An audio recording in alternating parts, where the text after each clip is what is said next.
आज का टॉपिक है सेलुलर कंसेप्ट। जो हमारे अर्ली मोबाइल सिस्टम थे उनका टारगेट था ज़्यादा से ज़्यादा कवरेज एरिया अचीव करना। बहुत लार्ज टावर डिज़ाइन करते थे इनिशियली हम इनिशियल सिस्टम्स में, और ट्रांसमिटेड पावर हम बहुत हाई रखते थे ताकि ज़्यादा से ज़्यादा एरिया कवर हो सके, हमारा ज़्यादा से ज़्यादा एरिया कवर हो सके। पर इस अप्रोच के साथ प्रॉब्लम आनी स्टार्ट हो गई जब जैसे जैसे हमारे मोबाइल के यूज़र बढ़ने लग पड़े। सपोज ये टावर हमारा सपोर्ट कर सकता है ओनली 1000 यूजर्स को। अब अगर हमारे यूजर्स 2000 हो जाते हैं तब इस अप्रोच के साथ प्रॉब्लम आने लग पड़ी। एक सोल्यूशन तो हमारे पास ये था कि अब 1000 से बढ़ के 2000 यूजर हो गए तो हम अपना बैंडविड्थ डबल कर दे, तो स्पेक्ट्रम डबल खरीदना पड़ेगा हमारे टेलीकॉम सर्विस प्रोवाइडर को। पर it is a costly approach क्योंकि स्पेक्ट्रम बड़ा कॉस्टली होता है और गवर्नमेंट भी हर साल स्पेक्ट्रम बढ़ा नहीं सकती है कि जैसे जैसे यूजर बढ़ रहे हैं हर साल बढ़ते जाएंगे यूजर, स्पेक्ट्रम की एलोकेशन हर साल होती रहे। तो it was not a practical approach कि जैसे जैसे हमारे यूजर बढ़ते रहे तो हम स्पेक्ट्रम खरीदते रहे एक्स्ट्रा। नो। तो इस बढ़ते हुए यूजर की प्रॉब्लम को सॉल्व करने के लिए हमारा सेलुलर कंसेप्ट आया कि हमारा टावर ज़्यादा से ज़्यादा यूजर को सपोर्ट कर सके। तो सेलुलर कंसेप्ट में बेसिकली हम लार्ज एरिया को छोटे छोटे एरिया में डिवाइड कर देते हैं। हमने अपने पूरे लोकेशन एरिया को, अपने एरिया को छोटे छोटे टुकड़ों में बांट दिया, छोटे छोटे, जिसको हम बोलेंगे सेल्स। ठीक है। तो ये डिफरेंट कलर्स में क्यों ड्रॉ किए मैंने कि हमने उन डिफरेंट एरियाज में डिफरेंट सेट ऑफ फ्रिक्वेंसी दी। जो ब्लू में कलर ड्रॉ में किया इसको हमने particular set of frequency the, green वाले को हमने other set of frequency the, purple वाले को हमने डिफरेंट सेट ऑफ फ्रिक्वेंसी दी। ऐसे ऐसे हमने डिफरेंट सेट ऑफ फ्रिक्वेंसी दी जो सेल्स एक दूसरे के करीब है। अब हम इन सेल्स में क्या करेंगे, इन सेल्स में हमने instant of using high transmitted power, बड़े बड़े टावर और हाई पावर ट्रांसमिट करने के बजाय हमने क्या किया, इनमें छोटे छोटे टावर रखे जिनकी हाइट कम थी और ट्रांसमिटेड पावर हमने बड़ी कम कर दी कि यहाँ पे जो हमारा टावर होगा वो इतने से एरिया में ही ट्रांसमिट करेगा। यहाँ पे जो टावर रखेंगे हम इसके सेंटर में, ये भी इतने के एरिया में ट्रांसमिट करेंगे। तो हम क्या करेंगे, ट्रांसमिट पावर लो कर देंगे और एंटीना का हाइट भी लो कर देंगे। Low transmitted power, low height of antenna. ऐसा करने से क्या होगा कि जो यहाँ पे जो टावर होगा इतने की एरिया में ही अपना सिग्नल ट्रांसमिट करेगा, और इसके जो आसपास वाले एरिया है वहां हम different set of frequency allowed करेंगे।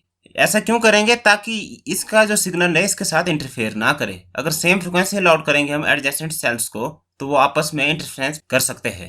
ऐसे ऐसे हमने डिफरेंट सेल्स का एक क्लस्टर बना दिया, इसको हम बोलेंगे क्लस्टर्स। और इंटायर एरिया है जो हमारा इंटायर सिटी है उसमें हमने ये क्लस्टर रिपीट करने स्टार्ट कर दिए। ऐसे ऐसे हमने पूरे सिटी में, पूरे शहर में एक क्लस्टर का स्ट्रक्चर रिपीट कर दिया। अब जो ये सेम कलर के सेल्स है इनको बोलेंगे हम को चैनल्स। ये है हमारे को चैनल सेल। अब ये सेल्स होंगे, इनमें सेम सेट ऑफ फ्रीक्वेंसीज है। यहाँ पे सेम बैंडविड्थ अलाउड होंगी, पर इनके बीच में इतना सफिशिएंट डिस्टेंस है कि ये एक दूसरे के साथ इंटरफेयर नहीं करेंगे। इतना डिस्टेंस रखना पड़ेगा हमें कि एक दूसरे के साथ इंटरफेयर ना करे। वैसे ब्लू वाले यहाँ भी same set of frequencies use हो रही है, पर डिस्टेंस इतना सफिशिएंट रखना पड़ेगा कि ये एक दूसरे के साथ इंटरफेयर ना करे। अगर इनके बीच में सफिशिएंट डिस्टेंस नहीं होगा तो यहाँ के यूजर भी सेम फ्रिक्वेंसी को यूज कर रहे होंगे, यहाँ के यूजर भी सेम फ्रिक्वेंसी को यूज कर रहे होंगे, तो एक दूसरे के साथ वो इंटरफेयर करेंगे। अब इन सेल्स में हमने हाई ट्रांसमिटेड पावर और लार्ज टावर के बजाय क्या किया कि हम छोटा सा टावर रखेंगे और पावर भी हम इतनी रखेंगे कि बस इतने से एरिया में भेजे हो सिग्नल। ऐसा करने से क्या हुआ कि अब हम रिपीट कर सकते हैं अपनी फ्रीक्वेंसी। यहाँ जो फ्रीक्वेंसी यूज करें उसको हम रिपीट कर सकते हैं यहाँ पे, क्योंकि यहाँ का सिग्नल अब यहाँ तक नहीं पहुंचेगा। और ऐसा करने से फ्लेक्सिबिलिटी आ गई एक सर्विस प्रोवाइडर के पास। अब मान लो इस एरिया में फिर से यूजर्स बढ़ जाते हैं तो इसको भी फर्दर डिवाइड किया जा सकता है सेल्स में, फर्दर माइक्रो सेल्स में इसको डिवाइड किया जा सकता है। अब ज्यादा यूजर को सपोर्ट करने के लिए अब ज्यादा स्पेक्ट्रम की जरूरत नहीं पड़ेगी। तो ये जो ये है हमारा सेलुलर कंसेप्ट, और ये बेस है मॉडर्न वायरलेस कम्युनिकेशन का बेस है ये सेलुलर कंसेप्ट कि हमने इंटायर ज्योग्राफिक एरिया को हमने छोटे छोटे सेल्स में डिवाइड कर दिया, और सफिशिएंट डिस्टेंस के बाद हम दोबारा से वही स्पेक्ट्रम यूज कर रहे हैं। ऐसा करने से क्या हुआ, fixed number of channel can serve large number of users, क्योंकि अब हम दोबारा से रिपीट कर सकते हैं वही चैनल दूसरे यूजर को दूसरे एरिया में। अब सबसे बड़ा क्वेश्चन ये आता है कि जो हमने अपने एरिया को छोटे छोटे सेल्स में डिवाइड किया उसका स्ट्रक्चर हमने हेक्सागन क्यों दिया। So why hexagonal structure. जो बेसिकली हमारा जो एंटीना होता है वो ओमनी डायरेक्शनल एंटीना एज्यूम करे तो वो सर्कुलर रेडिएशन पैटर्न देगा। अगर हमारा एंटीना ओमनी डायरेक्शनल एंटीना है तो ये इसका रेडिएशन पैटर्न सर्कुलर होगा, ये इक्वली रेडिएट करेगा सारे डायरेक्शन में। और डिस्टेंस के साथ साथ इसकी पावर डिक्रीज होती रहेंगी। यहाँ मान लो -10 dBm पावर है, तो यहाँ इसकी -20 हो जाएंगी, यहाँ -30 हो जाएंगी, लेकिन ये इक्वली रेडिएट करेगा सभी डायरेक्शन में। कॉमन सेंस के अकॉर्डिंग हमारा बेसिक स्ट्रक्चर जो अज्यूम कर सकते हैं, हमारा सर्कुलर होना चाहिए था, कि हमें सर्कुलर एरिया में डिवाइड करना चाहिए था अपने ज्योग्राफिक एरिया को। पर सर्कुलर एरिया के साथ एक प्रॉब्लम है, अगर हम सेल स्ट्रक्चर सर्कुलर रहे तो हमारा कुछ इस तरह का स्ट्रक्चर बनेगा क्लस्टर का।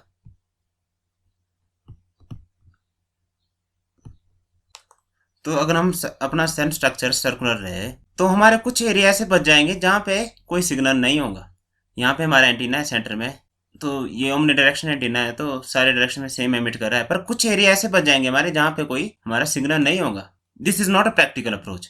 टेलीकॉम सर्विस प्रोवाइडर ऐसे एरिया नहीं रख सकती है कि जहाँ यहाँ भी तो यूजर होंगे, इस एरिया में भी तो यूजर है, तो इन यूजर को हम वंचित नहीं रख सकते वायरलेस कम्युनिकेशन से। तो सर्कुलर सेल स्ट्रक्चर के साथ ये प्रॉब्लम है कि कुछ एरिया ऐसे बच जाएंगे जहाँ पे हमारी नेटवर्क कवरेज नहीं होगी। तो स्क्वायर स्ट्रक्चर देखते हैं।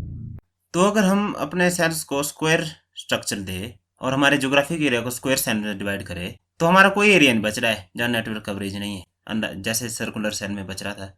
पर प्रॉब्लम ये है कि rectangle is a poor approximation of circle. हमारा एंटीना ओमनी डायरेक्शनल एंटीना है, ये square cell structure poor approximation है हमारा सर्कुलर सेल का, तो हम ये स्ट्रक्चर भी नहीं दे सकते। It is a poor approximation of circle, तो हम हेक्सागन स्ट्रक्चर लेते हैं। अब जो हमारा हेक्सागन स्ट्रक्चर है वो सर्कल को अप्रोक्सीमेट करता है, और साथ में इसमें कोई ऐसा एरिया नहीं बचेगा कि जहाँ कवरेज एरिया नहीं है। हम हेक्सागन के बजाय और भी यूज कर सकते थे, ऑक्टागन भी यूज कर सकते थे, बट ऐसा करने से कॉम्प्लेक्सिटी बढ़ जाएंगी। अब जितने ज़्यादा डायमेंशन होंगे उतनी ज़्यादा कॉम्प्लेक्सिटी बढ़ जाएंगी एनालिसिस की, और साथ में रीयूज डिस्टेंस भी कम हो जाएगा। तो हेक्सागन की खास बात क्या है, हेक्सागन हम इसलिए यूज कर रहे हैं, एक पहला पॉइंट तो ये है कि इट क्लोजली अप्रोक्सीमेट सर्कल। दूसरा बात ये है, fewest number of cells can cover entire geographic region. अगर हम हेक्सागन के बजाय ऑक्टागन ले लेते, नंबर ऑफ सेल्स हमारे बढ़ जाएंगे और कॉम्प्लेक्सिटी ऑफ एनालिसिस भी बढ़ जाएंगी हमारी। तो इसके साथ हम हेक्सागन के साथ हम कम से कम सेल्स में हम इंटायर ज्योग्राफिक रीजन कवर कर सकते हैं, इसलिए हम हेक्सागन स्ट्रक्चर लेते हैं सेल का। तो हेक्सागन सेल स्ट्रक्चर है यूनिवर्सली एक्सेप्टेड मॉडल है। कोई भी किताब देखेंगे आप वायरलेस कम्युनिकेशन में, उसमें सेल का स्ट्रक्चर हेक्सागन नहीं होगा।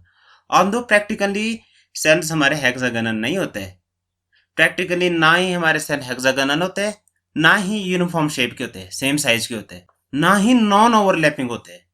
हम ऐसा कोई एंटीना डिजाइन कर ही नहीं सकते कि इसके बेस सेंटर में रखा हमने और इस शार्प बाउंड्री पे आके वो सिग्नल बंद कर देगा। ऐसा शार्प बाउंड्री वाला एंटीना हम डिजाइन कर ही नहीं सकते।